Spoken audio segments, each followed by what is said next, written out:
Olá, meus amigos, um dia de muita paz para todos nós. Hoje, exatamente 20 de junho de 2025, estamos nós reunidos para estudarmos a obra O Céu e o Inferno. Eu vou pedir para a nossa irmã Aramita fazer nossa prece de gratidão e logo depois o nosso querido Augusto irá fazer a recapitulação e conduzir o nosso estudo. Te agradecemos, Senhor da vida, mais essa oportunidade, mais essa disposição que cada um de nós teve de aqui chegar para estudar, compreender e aplicar esses ensinamentos em nossas vidas. Ajuda-nos para que possamos estar presentes, aproveitarmos essa hora que passa nesse estudo que nos instrui, que nos abre o entendimento, para depois meditarmos sobre eles e colocarmos em prática na nossa vida diária, onde quer que estejamos, mas principalmente e primordialmente com a nossa família, os nossos familiares, os que estão mais próximos e perto de nós. Que possamos aprender a calar e a fazer mais, compreender e aceitar os outros e colocarmos as corrigendas e as regras a nós mesmos. Ajuda-nos com teu amor, com a tua compreensão e ajuda-nos principalmente a melhorarmos para chegarmos até ti, que espera por nós desde sempre, que assim seja.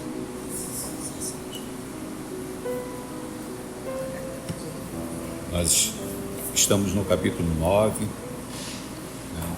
sobre os demônios, e no nosso estudo passado nós estudamos os itens de 3 a 6, onde no item 3 Kardec nos fala que durante muito tempo o homem não compreendeu senão o bem e o mal físico. Só mais tarde, com os sentimentos morais, vieram marcar o progresso da inteligência humana, fazendo-lhe entrever na espiritualidade um poder extra-humano, fora do mundo visível e das coisas materiais. Tal progresso foi obra de algumas inteligências de escola, mas que não puderam exceder certos limites. No item 4 ele diz que, como se vê, havia uma luta incessante entre o bem e o mal, e este muitas vezes triunfava sobre aquele. Por outro lado, não se podendo racionalmente admitir que o mal fosse obra de um poder benfazejo, concluiu-se pela existência de dois poderes rivais no governo do mundo.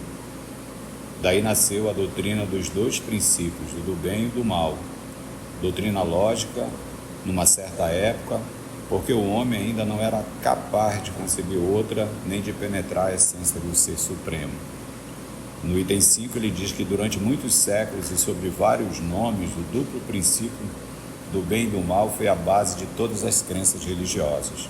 E no 6 ele nos fala que a doutrina dos demônios tem, pois, sua origem na antiga crença dos dois princípios do bem e do mal, e que não nos competia examiná-la aqui senão do ponto de vista cristão, para ver se está de acordo com as noções mais exatas que possuímos hoje dos atributos da divindade, e que esses atributos são o ponto de partida, a base de todas as doutrinas religiosas.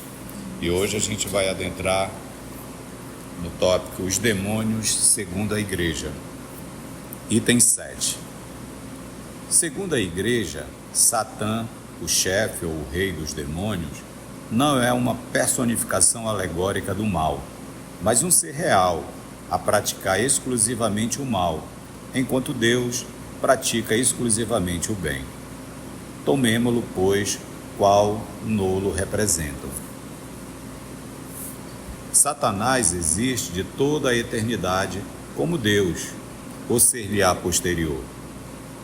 Se existe de toda a eternidade, é incriado e, por conseguinte, igual a Deus. Logo, Deus deixará de ser único, pois haverá um Deus do bem e um Deus do mal. Mas e se lhe for posterior?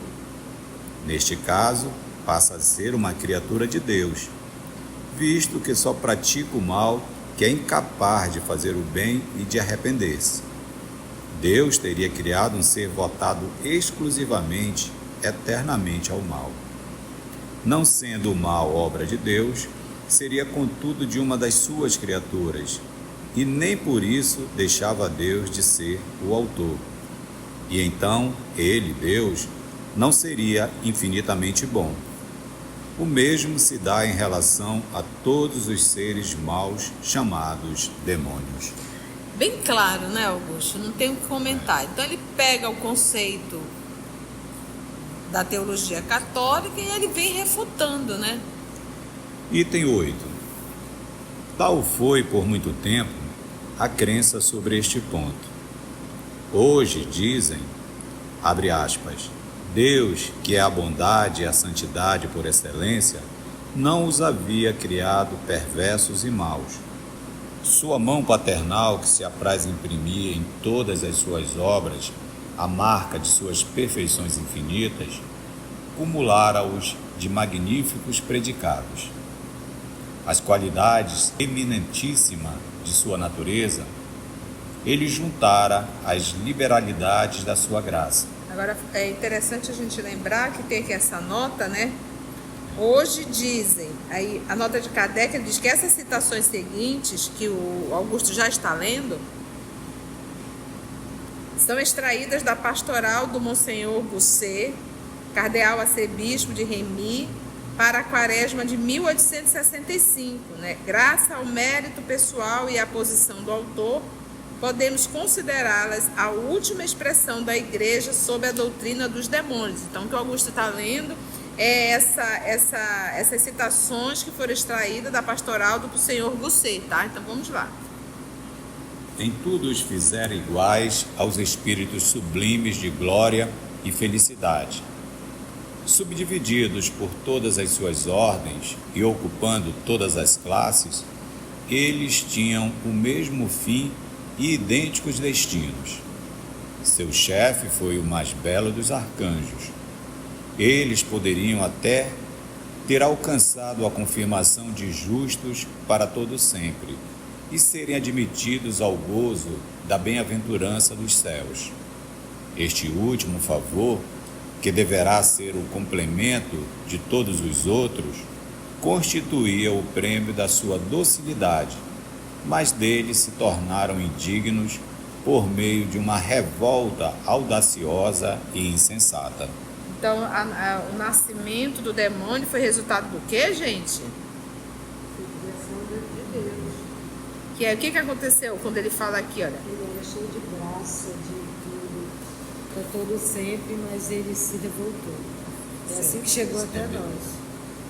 E ele era o mais belo de todos, hein? Este último favor, que ele deverá ser o complemento de todos os outros, constituía o prêmio da sua docilidade. Mas eles se tornaram indignos por meio de uma revolta audaciosa e insensata. Ficaram... Era o mais belo de todos, tanto que vou contar a minha história católica. Era o mais belo de todos, por isso que o nome dele era Lúcifer, que era de luz, mas só que ele quis ser, reza a lenda, que ele quis ser e se igualar igual a Deus, e aí a revolta. É interessante assim, sabe, gente, por mais que a gente diz, onde tem fumaça tem fogo, né? No nosso processo de evolução, o que a gente aprende? Todos nós temos que passar por mal para poder ser bom? Não. O Livro dos Espíritos diz que nós passamos pela fila da ignorância, isso é do não saber. Mas para acertar, eu não sou obrigada a errar. Isso é um fato. O livro Consolador de Emmanuel, ele nos fala que o que se sabe, né, é que Jesus faz parte daqueles espíritos que evoluíram em uma reta. Não teve nenhum minuto que ele se rebelou, que ele saiu dessa linha reta no processo de evolução. Nós, os terrícolas, somos os rebeldes. Nós somos aqueles que teimamos até hoje com Deus, né? Nós não queremos fazer a vontade de Deus. Então, de certa forma, essa história mitológica, né, de um ser que se rebelou contra Deus, só que ele já era um anjo. Então, é uma certa mistura que foi criada com um propósito realmente de criar temor nos seguidores. Aqui eles, através do medo, como nós falávamos para as crianças, não vá porque o bicho papão vai te pegar. A ideia realmente do temor era para poder controlar. Qual foi o escolho da sua perseverança? Que verdade desconheceram? que ato de fé e adoração recusaram a Deus? A Igreja e os anais das Santas Escrituras não o dizem positivamente, mas parece certo que não aqueceram a mediação do Filho de Deus, nem a exaltação da natureza humana em Jesus Cristo. O Verbo divino, Criador de todas as coisas, é também o único mediador e salvador na terra como no céu. O fim sobrenatural não foi dado aos anjos e aos homens, senão como previsão de sua encarnação e de seus méritos, pois não há proporção alguma entre a obra dos espíritos mais eminentes e a recompensa, senão o próprio Deus. Nenhuma criatura poderia alcançar tal fim sem esta maravilhosa e sublime intervenção da caridade. Ora, para preencher a distância infinita que separa a essência divina das obras feitas por suas mãos, seria preciso que reunisse a sua pessoa os dois extremos e que associasse a sua divindade à natureza do anjo ou à do homem. E ele preferiu a natureza humana. Concebido desde toda a eternidade, esse plano foi manifestado nos anjos muito antes da sua execução. Porque lembra que nós estamos lendo é a citação do Monsenhor Gucedo. Não tem absolutamente nada a ver com Kardec. É o Monsenhor explicando toda a história aí de... que ele usa o termo aqui, Satã, né? E agora ele está contando, quando ele começa aqui, qual foi o caso da grande rebelação, né? Por que eles se rebelaram, que ele fala aqui, a revolta audaciosa e insensata. Aí ele diz, primeiro que nas escrituras não tem nada escrito, né? Não tem nada que diz, olha, foi isso. Mas eu achei legal que ele diz, mas parece certo, olha, tem um boato que eles não quiseram aceitar a mediação do Filho de Deus, ou seja, de Jesus, e nem a exaltação da natureza humana em Cristo, que ele era homem e Deus. Essa foi a causa da revolta. O homem-Deus foi-lhes mostrado como aquele que, futuramente, deveria confirmá-los na graça e guiá-los à glória, sob a condição de o adorarem na terra durante a sua missão e para todo sempre no céu. Revelação inesperada, visão encantadora para os corações generosos e gratos, mas profundo mistério, arrasador para os espíritos soberbos. Esse fim sobrenatural, essa glória imensa que eles propunham, não seria unicamente a recompensa de seus méritos pessoais? Não. Nunca poderiam atribuir a si próprios os títulos dessa glória. Um mediador entre Deus e eles, que injúria a sua dignidade, e a preferência espontânea pela natureza humana. Que injustiça, que afronta aos seus direitos.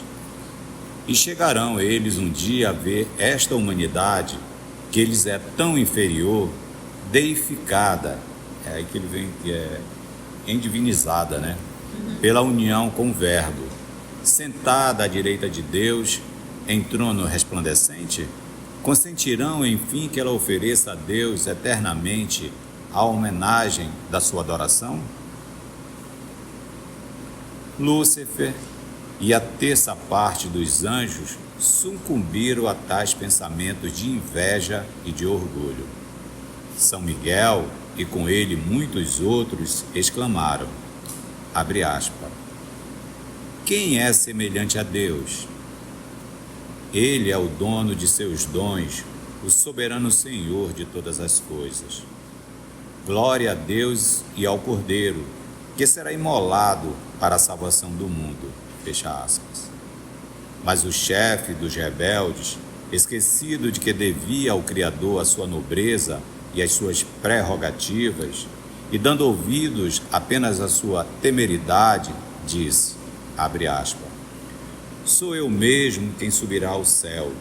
Fixarei residência acima dos astros. Sentar-me-ei sobre o monte da aliança, nos flancos do Aquilão. Aquilão é o vento do norte que eles chamam. Dominarei as nuvens mais elevadas e serei semelhante ao Altíssimo. Fecha aspas.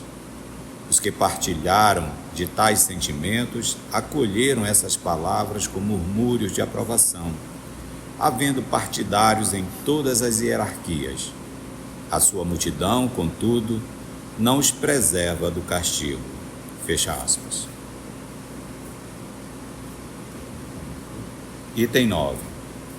Esta doutrina suscita várias objeções. Então agora Kardec, né? Então o Augusto leu todas as citações do bispo, né? E agora Kardec vai refutar todas essas colocações, né? Isso. Agora que eu entendi a rebelião do Lúcifer. Não, porque antes, por que ele se rebelou? Inveja e orgulho. Né? Não, mas é inveja e orgulho, mas inveja e orgulho da humanidade. Porque ele diz assim, essa humanidade vai se sentar à direita e nós. E aí diz, quem vai subir? Porque ele já era um anjo, né? É. E aí ele diz, por isso que ele diz aqui, ó, ele não aqueceram a mediação do Filho de Deus, quem ia mediar era Jesus, e nem a exaltação da natureza humana em Jesus Cristo, porque depois quem ia sentado à direita de Deus Pai Todo-Poderoso, essa metade humana dele ia dar ascensão à humanidade. Então eles achavam que a humanidade poderia ser superior a ele. E aí ele diz, não, quem vai sentar sou eu. Esquece isso. Ele estava cantando, ele estava cantando a música, esse cara sou eu. É, eu queria que era ele. Por isso que ele disse, ó. Que é o egoísmo, né? Orgulho, inveja. Mas olha, trocando em miúdos, lembra da parábola a parábola do filho pródigo? O filho que já estava com o pai, ele se sentiu o quê? Traído. Não, ele ficou chateado, bala, ficou bala. Por quê? Porque, poxa, ele estava ali ao lado do pai, nunca o pai fez uma festa daquela, né? Não admitia ele fazer aquela festa para receber um filho. A gente olha muito do filho pródigo, a gente olha esse filho que errou, mas esquece que ali tem uma coisa de egoísmo e orgulho, que o outro nos dá o exemplo e a gente quase não percebe, né? A gente vê mais o outro lado, né? É a mesma coisa. Disse, olha, eu fiz tudo, estou aqui, o senhor não mata nem um bezerro para mim. A recompensa. Eu fiquei com o senhor, não. Foi mais audacioso, só isso.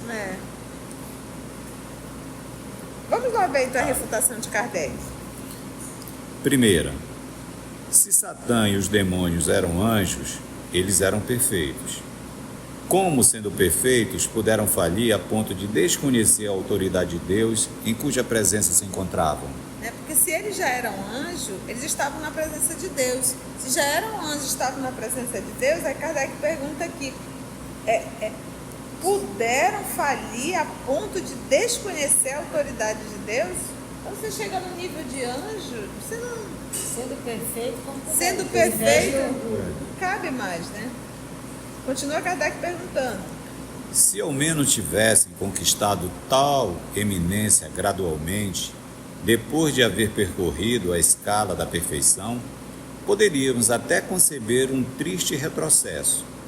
Contudo, o que torna a coisa mais incompreensível é o modo pelo qual nos apresentam, isto é, criados perfeitos desde a origem. Então, vamos lá, se ele está num processo de evolução, chegou à perfeição, tá, até subentende, né? Não, mas ele já foi criado perfeito. A consequência dessa teoria é esta: Deus quis criar seres perfeitos, já que os favorecera com todos os dons, mas se enganou. Logo, segundo a Igreja, Deus não é infalível. Olha como Kardec sabe refutar, né? E aí tem uma nota de Allan Kardec, eu vou pedir para a Mita ler essa nota. Nota de Allan Kardec. Essa doutrina monstruosa é confirmada por Moisés quando diz, Gênesis capítulo 6, itens 6 e 7, ele se arrependeu de haver criado o homem na terra e, sendo tocado pela mais íntima dor, disse, abre aspas, exterminarei o homem da face da terra, exterminarei tudo, desde o homem até os animais, desde os que rastejam sobre a terra até os pássaros do céu, porque me arrependo de os ter criado. Fecha aspas. Ora, um Deus que se arrepende do que faz não é perfeito nem infalível. Por conseguinte, não é Deus. E são estas as palavras que a Igreja proclama como santas verdades. Também não se percebe o que poderia haver de comum entre os animais e a perversidade dos homens para que merecessem tal extermínio. O homem faz a maldade, extermina os animais, né? Vai acabar com tudo. Não faz sentido, né? Gente, você vê que esse estudo ele vai desenrolar bastante. O professor Allan Kardec vai refutar aqui em várias questões. Ele vai abrir a segunda, vai abrir a terceira e aí novamente ele vai colocar as citações e novamente ele vai refutar. Então ele vai fazer um trabalho aqui, coloca o texto segundo o que a igreja entende por Satã e logo depois ele vai levando a gente a refutar. Foi bom? Se você chegou até aqui o final, deixa seu comentário. É muito importante a gente poder ler o teu comentário. Não esqueça de curtir para que possa divulgar a página. Dá o seu like, né? E, se possível, faça a sua inscrição no nosso canal e toca o sininho. Porque quando você toca o sininho, o YouTube avisa para você quando o EOS publicar um novo estudo. Então, receba um grande abraço da família EOS Manaus. Antes de orarmos em agradecimento, vamos ouvir algumas considerações da tia que destacamos neste estudo para a reflexão dos ensinamentos. Vamos aos destaques da tia? Ele pega o conceito da teologia católica e ele vem refutando, né? No nosso processo de evolução, o que a gente aprende? Todos nós temos que passar por mal para poder ser bom? Não. O Livro dos Espíritos diz que nós passamos pela fila da ignorância, isso é do não saber.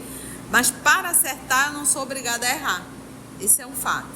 O livro Consolador de Emmanuel, ele nos fala que o que se sabe, né, é que Jesus faz parte daqueles espíritos que evoluíram em uma reta.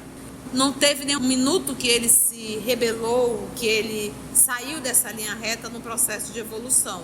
Nós, os terrícolas, somos os rebeldes. Nós somos aqueles que teimamos até hoje com Deus, né? Nós não queremos fazer a vontade de Deus. Então, de certa forma, essa história mitológica, né, de um ser que se rebelou contra Deus, só que ele já era um anjo. Então, é uma certa mistura que foi criada com um propósito realmente de criar temor nos seguidores. A ideia realmente do temor era para poder controlar. Assim, concluindo o nosso estudo de hoje e agradecendo o nosso Mestre Jesus por mais este momento de aprendizado, vamos orar? E assim agradecemos a Deus, nosso Pai, por mais uma oportunidade que nos foi dada de estudo e de reflexão. Muito obrigada, Senhor, graça te damos. EOS Manaus. Estudando para servir ao Cristo. Visite nosso site em www.eosmanaus.org. No YouTube, procure o canal EOS Manaus. Participe do nosso grupo no Facebook. No Instagram somos @EOS Manaus. Escute e estude na Rádio Manaus de Estudos Espíritas. Estamos, também, em diversas plataformas de áudio. Procure EOS Manaus, no seu aplicativo preferido. EOS Manaus. Estudando para servir ao Cristo.